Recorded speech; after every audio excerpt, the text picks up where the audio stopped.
नमस्कार, study relation में आपका स्वागत है। यहाँ आपको मिलेगा करंट अफेयर्स के topics, international topics, national news और जीके के मोस्ट इम्पोर्टेंट क्वेश्चंस।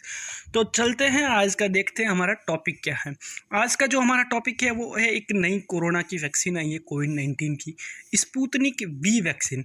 इसको इमरजेंसी यूज़ के लिए अभी ही ट्रायल को मंजूरी मिली है। ट्रायल तो इसका हो गया है, इसको अभी यूज़ के लिए मंजूरी मिल चुकी है।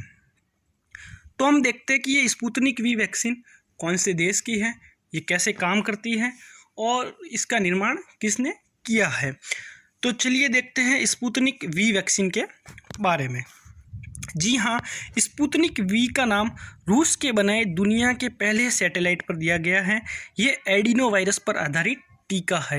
ये एडिनो वायरस क्या होता है वो मैं आगे आपको समझाऊंगा, ध्यान से सुनिएगा। स्पुतनिक वी का नाम रूस के बनाए दुनिया के पहले सैटेलाइट पर दिया गया है। ये एडिनो वायरस पर आधारित टीका है।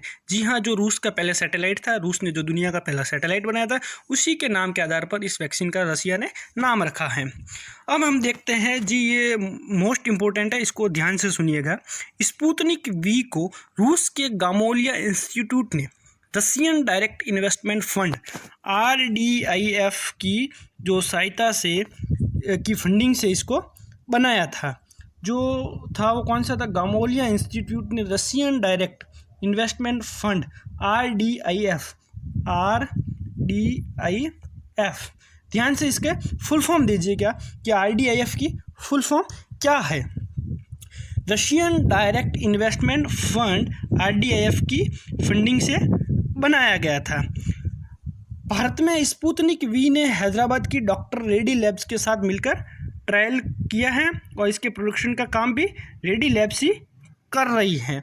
जो भारत में है वो डॉक्टर रेड्डी लैब से अपने उसको हैदराबाद की है डॉक्टर रेड्डी लैब, उसके साथ ट्रायल किया था स्पुतनिक वी के लिए और प्रोडक्शन का काम भी डॉक्टर रेड्डी लैब्स को ही दिया गया है। तो आपको पता चल गया होगा कि ये स्पुतनिक वी वैक्सीन है, ये रूस के गामोलिया इंस्टीट्यूट ने बनाई है, जो रशियन डायरेक्ट इन्वेस्टमेंट फंड की फंडिंग से बनाई गई है। यह वैक्सीन 2 से 7 डिग्री पर स्टोर हो सकती है। इस वैक्सीन के लिए जो कितनी डिग्री होनी चाहिए, मतलब जो ठंडी स्थान होता है वहीं पे हमेशा कोई भी वैक्सीन रखी जा सकती है। तो इसके लिए 2 से 8 डिग्री का टेम्परेचर होना ज़रूरी है।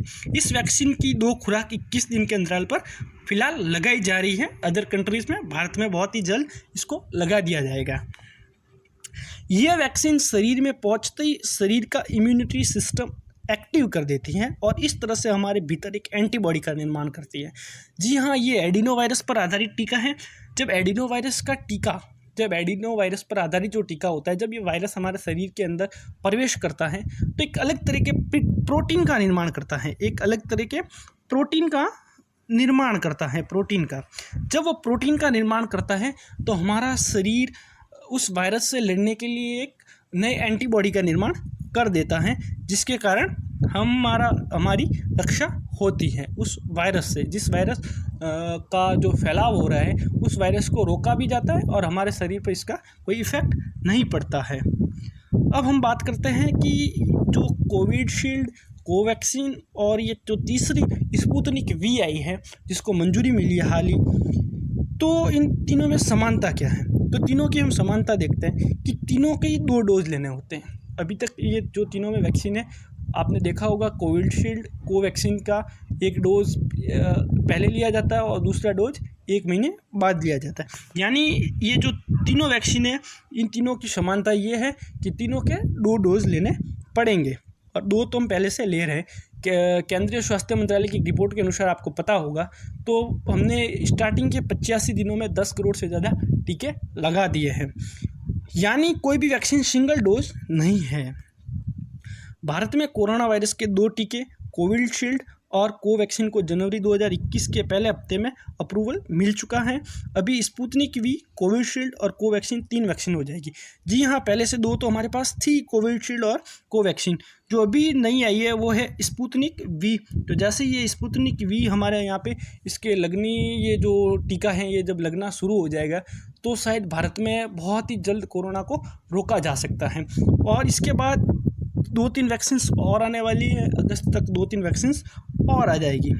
धन्यवाद फ्रेंड्स। तो ये था आज स्पुतनिक वी के बारे में कि ये स्पुतनिक वी क्या है, किसने बनाई और किस देश ने इसका निर्माण किया। धन्यवाद।